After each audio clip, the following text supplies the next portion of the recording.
Hi there, this is Chef Bill at the Culinary Institute of America, and today we're making empanadas, but not just any empanadas. Empanadas stuffed with black beans, pork, pumpkin, and flavored with chipotle peppers. So here I've got some pork that's been simmering away a little bit. I've diced it up at about a quarter of an inch, maybe a little bit larger, and I wanted it to be about the same size as the beans. So it's just starting to brown a little bit. The next thing I'm going to add to that is some onions. We'll put onions in there and we'll let those cook as well until they're translucent. Really what we're trying to do is braise this pork so that it becomes tender. It's cut up pretty small, so it usually takes about 15 minutes. But just to add some liquid in here, I've got some chicken stock. And we'll leave that turned up and we'll give it a chance to braise. Now, I want to add some more flavor to it. And so while this is busy cooking off to the right, I'm going to talk about the remainder of this braising liquid. Basically, I'm going to make a salsa. You see it right here, but what's in this salsa is tomatillos and tomatoes, both of which have been broiled. And what's important when you broil them is not so much that they blacken on the outside, although they will, but you want the flesh to completely collapse. You want it to be very, very tender. So once these things are really soft like this, then you can peel away the worst of the black and throw it into the blender. And then I took some garlic. I didn't peel the cloves of garlic. All I did is I put them into a small saute pan and I cooked them until I ended up with roasted garlic inside the papery husk. And you can tell you've gotten there because the garlic is soft. I peeled that and I threw it into the blender along with the tomatillos and tomatoes. And then finally, I added some chipotles. You can get them dried. More often you'll see them just like this. They come this way in a can and they're packed in a sauce. They're hot, so exercise a little bit of care. Put in less than you think you might like, and then you can always add more. Anyhow, with all of these things in the blender, I turn it on, and this is what you end up with. Basically a tomatillo salsa.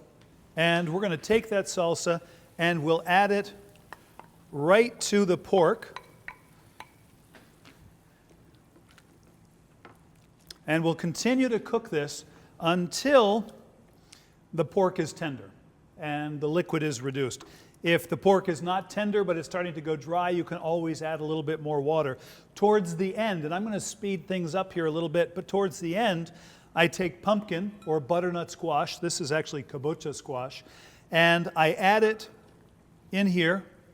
And once the squash goes in, you've got about 10 minutes worth of additional cooking for it to get tender. Once the squash is tender, we're going to finish this up by adding black beans. Now, when I cook beans, almost any kinds of beans, I put them into water, and usually I'll add a piece of onion, a piece of celery, maybe a branch of herbs. But in this case, I took some of the liquid from the chipotle peppers, and I spooned that in there as well, because I think it's important that this should have a great flavor. The last thing that goes into my filling, and admittedly I'm moving this forward a little bit quickly, but the last thing, once the squash is tender, once the meat is tender, once the liquid is reduced down and it's fairly dry, I would add some aged cheese. Queso Anejo is what they call it in Mexico. So I would take the Queso Anejo and I would add just a little bit, an ounce or two, stir that all together. And the ideal filling for me, the critical control points, if you will, the pork will be cooked and tender.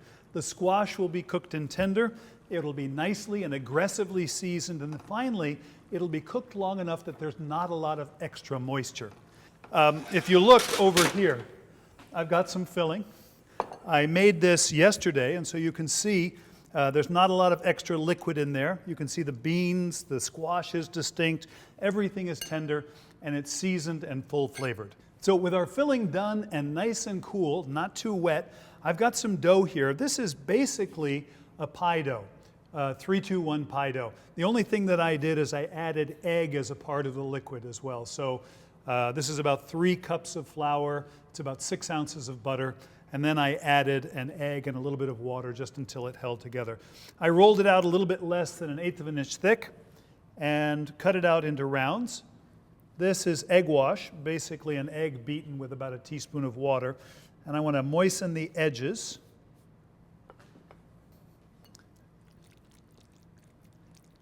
And we'll top this with some filling. Now, you could use pie dough as easily for this. Some people make a special dough so they can fry these. I've given you this recipe and I think it works pretty well. Put some filling onto the dough, and I'll caution you that initially using less filling will make it much easier to do. As you get more experience, you can certainly add more filling and probably do a very good job of it. But initially, using a little bit less filling, I think, is the right way to go. Pinch this together, and maybe the simplest thing that you could do is simply take a fork and put a decorative edge all the way around. Okay, so there's one. Let's do it slightly differently. I'm going to moisten the edge so it sticks together. In goes some filling, not too much. And pinch this together all the way along the edge. And then I'll show you another technique, and you've got to sort of pay attention here, but I'm going to take and pinch this dough very thin, just like that, and then I'm going to roll it over. And once I've got it rolled over, I'm going to pinch it thin again, and I'm going to roll it over. And I'm going to carry on pinching and rolling this. Pinch it thin, roll it over, and it creates kind of a little rope-like effect around the edge.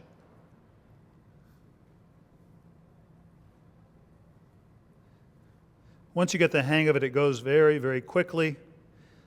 Pinch it thin, fold it over, and when you get close to the end here,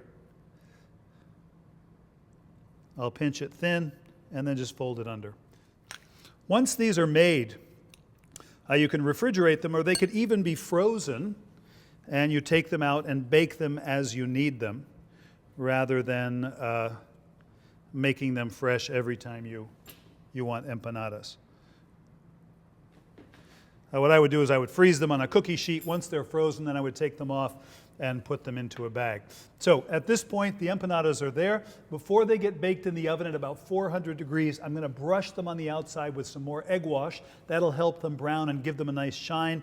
And I would say they'll take about 20 minutes in a 400-degree oven. Okay, the empanadas are done when they're golden brown, the way you see them right here. If you want to serve these with a sauce, there's all kinds of salsas you could add. But I have something pretty simple right here. This is sour cream with cilantro and a little bit of lime juice. And I'm going to put it right here in this dish. And this is ready to go. We've got empanadas with a little sauce, and what makes them special? Pork, pumpkin, black beans, and chipotle peppers. Enjoy.